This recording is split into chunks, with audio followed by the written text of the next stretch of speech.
Madaling araw kanina, nagkaroon po ng jailbreak sa bayan ng Teresa sa Rizal. 5 preso ang nakatakas, 1 ang namatay at nasibak naman ang jail warden. May report si Salima Refran. Gamit lang ang maliit na wire cutter na ito. 5 preso ang pumuga sa Teresa District Jail kanina madaling araw. Patay sa pursuit operations ang sinasabing mastermind ng patakas na si Mario Cruz na nakulong dahil sa patong-patong na kasong pagtutulak ng droga. Sugatan naman ang 2 kasama niyang tumakas na sina Gary Borja at Reynaldo Tampepe. Ang isa pang preso na si Norman Fullorca nahuli agad at kasalukuyang nasa loob na muli ng kulungan. Base sa investigasyon, 2:00 sa madaling araw ng putuli ng mga preso ang reinforced cyclone wire sa kisame na nagsisilbing exhaust ng selda. Lumusot sila sa makeshift ventilation area na ito at saka tinalo ng jail guard desk at inagawa ng armas ang bantay. Agad na humingi ng backup mula sa katabing Teresa Police sa mga jail guard. Umabot ang habulan hanggang Teresa Market kung saan kinumander ng mga takas ang isang tricycle patungong Morong Rizal. Ang tricycle driver, kahit balot sa takot, pilit na kinontrol ang bilis ng motor para mahabol sila ng mga pulis.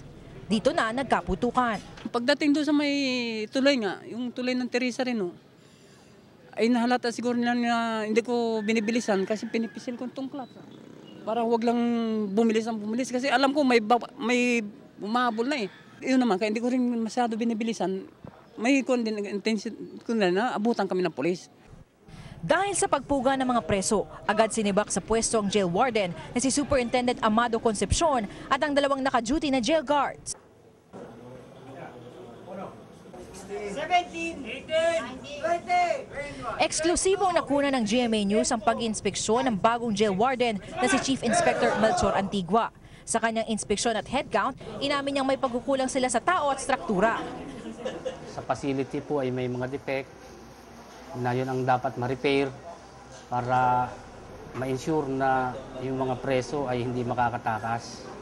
Kulang naman po talaga ang tao namin dito. Meron namin kaming 17 tao.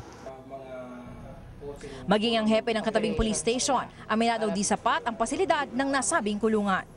Talagang matatakasan po sila dahil sa marupok po yung linagay na pangharang doon sa pinakakisame nila. So, halos alambre lang na napuputol lang siya ng plies. Tinutugis naman sa recovery operations ng BJMP ang isa pang pugante na si Jomar Cruz. Mula dito sa Teresa Rizal, Salima Refran, GMA News. Iniimbestigahan na nga ang nangyaring jailbreak kanina, pero malinaw na ang sitwasyon doon, katulad din ang sa iba pang mga kulungan sa buong Pilipinas. Live mula sa Teresa Rizal, may report si Ruth Cabal. Ruth? Jessica, patuloy nga ang investigasyon sa pagtakas ng 5 preso dito sa Teresa District Jail.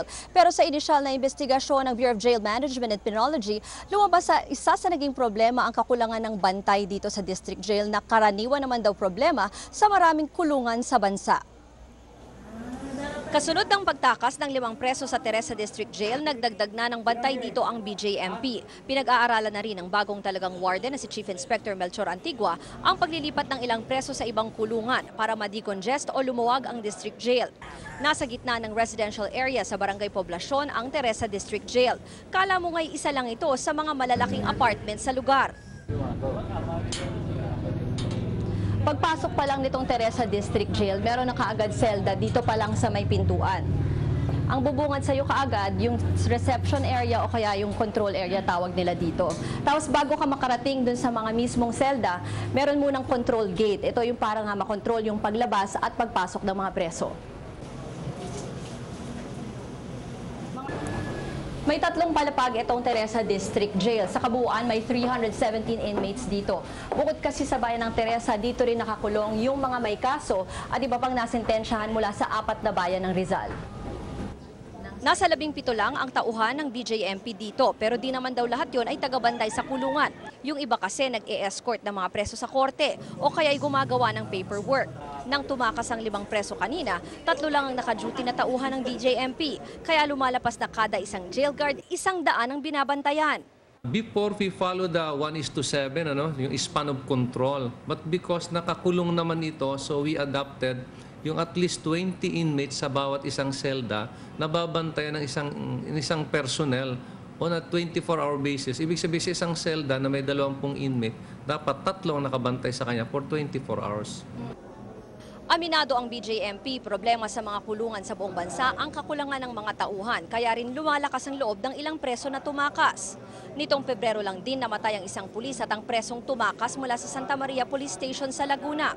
Sa Cotabato City Jail nitong Enero, 16 na preso ang nakatakas matapos lagariin ang bakal na rehas ng kanilang selda. Sa buong bansa, nasa halos 62,000 na preso ngayon ang nagsisiksikan sa mahigit 400 kulungang kontrolado ng BJMP. Dagdag pa ang problema ng overcrowding sa mga kulungan. Kapag nasa loob ka talaga, ang tendency mo tumakas, sa hirap sa loob eh. If you will be given the chance na lumabas, lalabas ka talaga. Sa hirap ng buhay sa loob, masikip, mainit, limited yung space mo, limited ang makakausap mo, ganon. Nagsumite na raw ang BJMP ng panukalang batas para sa BJMP Development Program sa Kongreso at Malacanang para matugunan ang mga problema sa sistema ngayon sa jail management. At umaasa ang BJMP na magiging prioridad ito ng administrasyon ni Pangulong Noynoy Aquino. Jessica, hanggang sa mga oras na ito ay patuloy ang manhunt operations para dun sa isa ngang nakatakas na preso na si Jomer Cruz. Pero ayon kay BJMP NCR Director na si Serafin Barreto Jr., natukoy na raw nila yung ilang lugar na posibleng ngang pinagtataguan itong si Cruz. Jessica? Maraming salamat, Ruth Cabal.